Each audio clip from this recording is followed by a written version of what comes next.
Welcome back to Long Distance Work Life, where we help you lead, work, and thrive in remote and hybrid teams. I'm Marissa Eikenberry, a fellow remote worker, and joining me is my co-host and remote work expert, Wayne Trammell. And that would be me. Hi. Today, we are celebrating the book, The Long Distance Teammate. We're celebrating its second anniversary. And so, yes, there's the book for those of you watching us.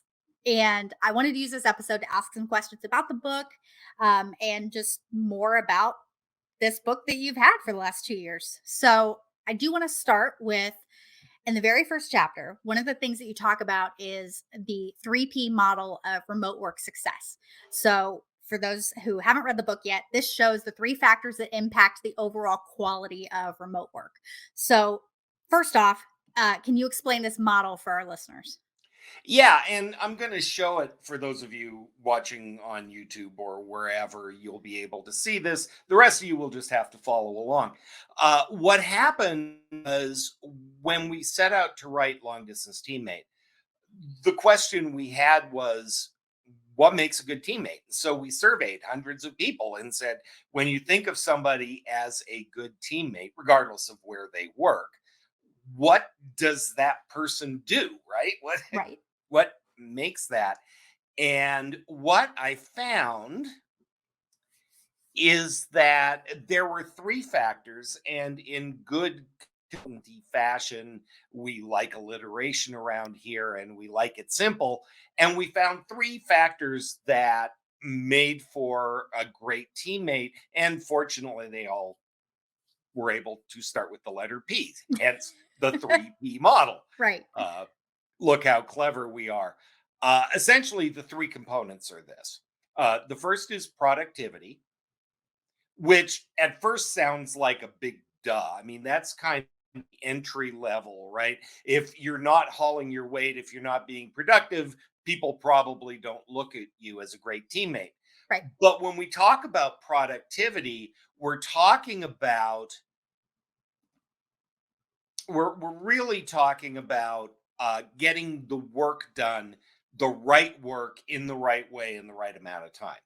And by the right work, that means not only your work, right? You got to get your work Of done, course. but you're helping the team, right? So you're offering assistance, you're asking questions, you're stepping in when you have to. So productivity is kind of the uh, basic version of being Okay. a great teammate. The other two are proactivity and potential. Proactivity was by far the number one word that came up in the survey, Wow. which is, what does it mean to be proactive? On one level, it's, well, if something needs to be done, you do it without being asked. Yes, that's certainly part of it. But when we work apart from each other, there's a higher level of proactivity demanded. Do you reach out to somebody without being asked?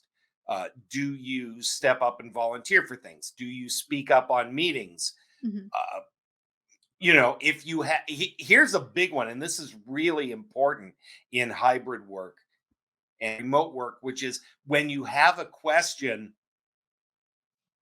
do you ask it? Okay. Because so often when we work remotely, it's like, well, I'm not really sure, but I don't want to bother anybody. I don't know what Marissa's doing right now. And so I don't want to interrupt her or be a pain or look like I don't know what I'm doing. And therefore, I'm just going to kind of keep digging until I put myself in a very deep hole. Yeah, it's so interesting Uh, the questions that we would normally ask if we were in the office, but we choose Yeah, not we'd to be much remotely. more comfortable asking them. And those include questions of our managers. Hey, Mhm. Kevin, you've given me three things to do. What's the priority, right? Which order do you want them in? Right. Which is the kind of question that creates major heartburn when you're working remotely because, you get on a call and the boss says, "Hey, can you do this for me?" And you go, "Yeah, sure." And you realize you don't have all the information you need, or you've got time challenges or something. And you step up and ask those questions? Right. Well, great teammates are proactive. They will volunteer to help without being asked. They'll say, "Hey, it sounded like you were struggling a little bit. Do you need some help with that?" Mhm. And then the third P is potential, and is where you're taking the long view of things, not just for the team, right? Why should I bother uh, dealing with Marissa? I can do this by myself, or I don't have to include her in this. But if I do include her, she's going to learn a little bit more and she's going to feel more like part of the team. And there's a longer term value to involving Marissa in this particular conversation. Right. It's also really, really hard to stay engaged over the long haul if you're not, if there isn't a long term advantage to you. Right. That makes sense. So, it feels very much on this show. And anytime you talk about leadership and teamwork, it always feels, particularly for the manager, like you're giving and you're giving and you're giving and you're taking one for the team. After a while, the tank runs dry. Right. When you say, why am I doing this? Right? Why am I taking, let's take team communication, it can be very transactional. Why Mhm. should I take the time to ask how you're doing and how your weekend was? Well, because we're going to build a relationship and we're going to like each other a little bit more. And if you like me, you're more liable to help me out and be proactive. Yeah, and you talked about this with Carolyn Stern, about why we should be asking these personal questions and how, Yeah. the more engaged you are and the more we feel like human beings and not task completers, like that's really important. And so, yes, great teammates take one for the team on occasion, and we do give and we do go above and beyond. But there's a little bit of self interest for us in that. Of course. Besides which, just it's more fun when you like that you work with and the energy is high and those types of things. So the three P's are, I think, if I look at everything that's in the long distance teammate, Mhm. there are a couple of things, but the thing that resonates with our clients, the things when they say, well, we're trying to build a culture or we're trying to build the team or we wish people would work together better. Well, what does that mean? Mhm. Right? Well, you've got three areas, right? Are they productive? Are they helping the team be productive? Are they proactive with each other? Right. And are they taking a kind of longer, non transactional view of the work? And it's amazing how many people go, oh, because a lot of people, individuals now, really believe that as long as they do their work, that's what matters. And when we work remotely, it's really easy to go down that rabbit hole. Mhm. Um, you know, Before the pandemic, when remote work was this lovely theory that we were all looking forward to someday, Harvard Business Review did a really famous study. Okay. And they said, do, and the headline, of course, was people who work from home get more done.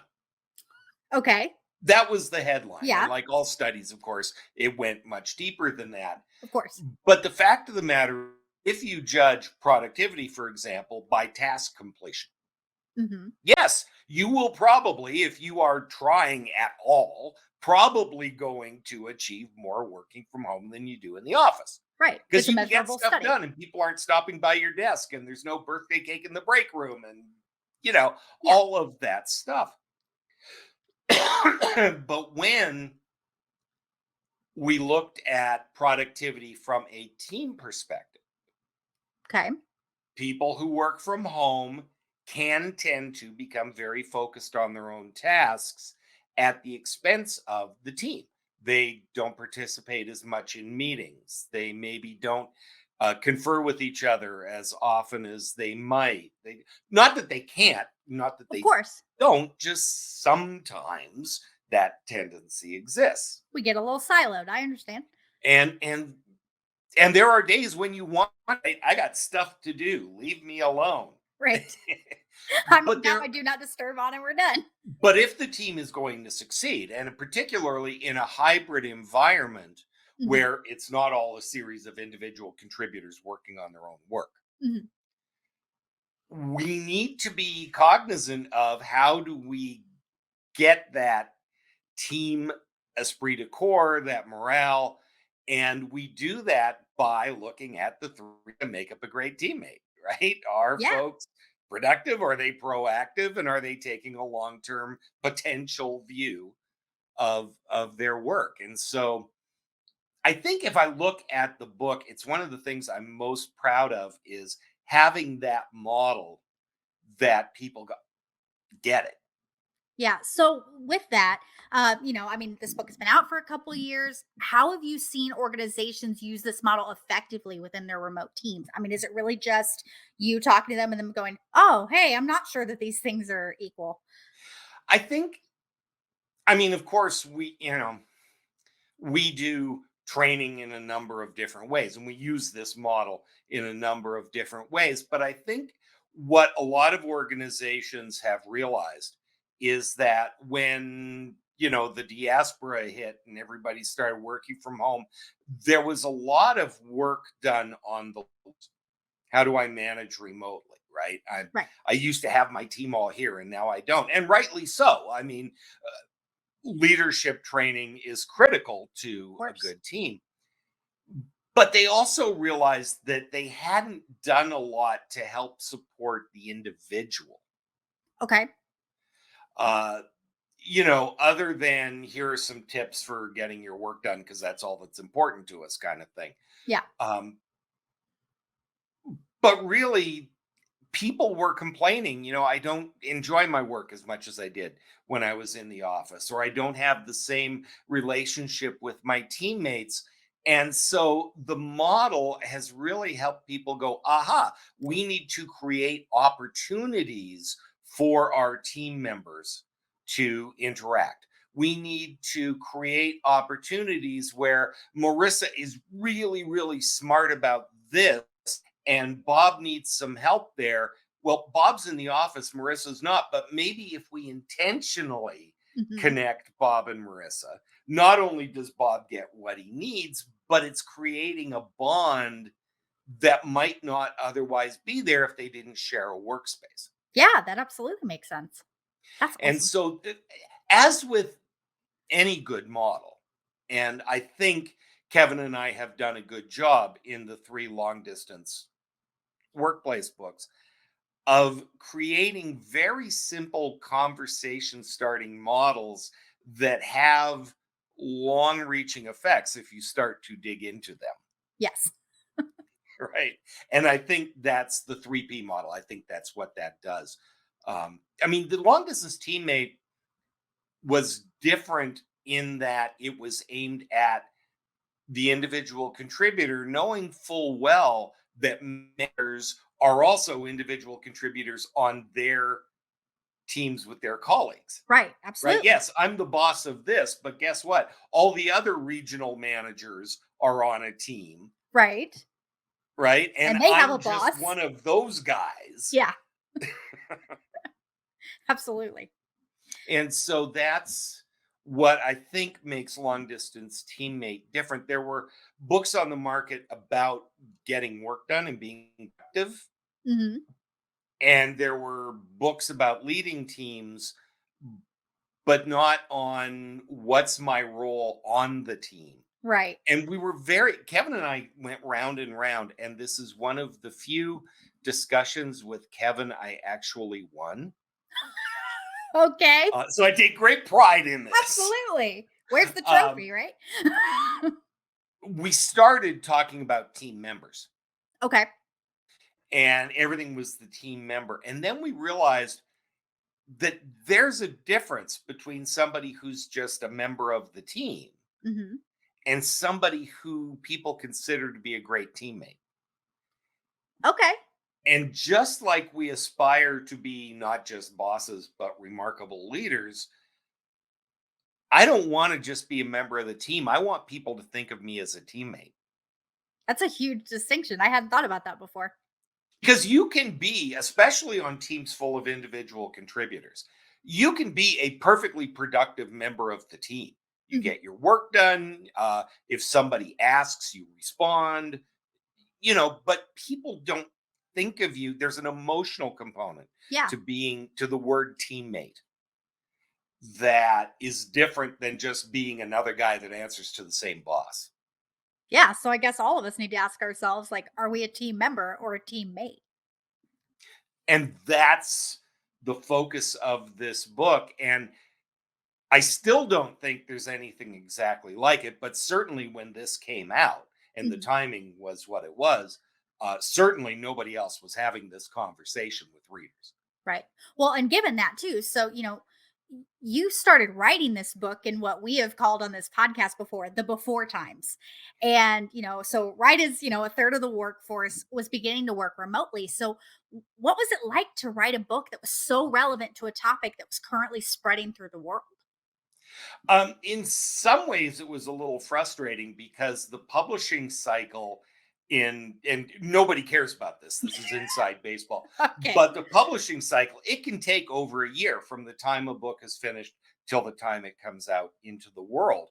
Well, by the time we finished the first draft January of 2020, and then we had to do the second round of edits Mhm. come March and April. Well, March and April, all of a sudden, we were in the depths of the first wave of the pandemic. Yeah. And so we had to look at the book and go, do we need to change and tweak certain things?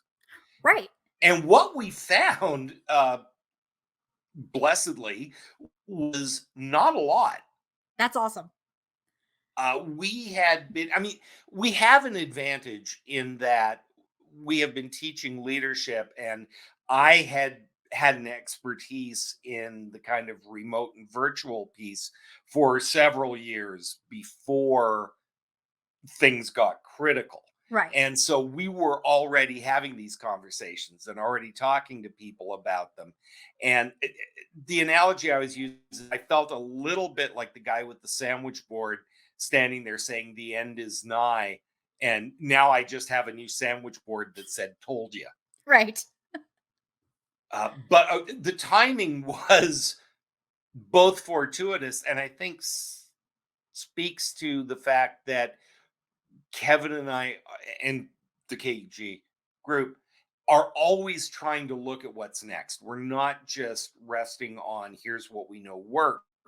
It's what's going on in the workplace that's going to impact that. That's what we do Right. pretty well. I mean, the same was true when Long Distance Leader came out. And with our new book coming out, The Long Distance Team, it's very focused on culture and team formation. And as we're looking at return to office, that's all our clients are talking about. So again, the timing is really good. You know, in a selfish world, we have liked to have it out 6 months ago.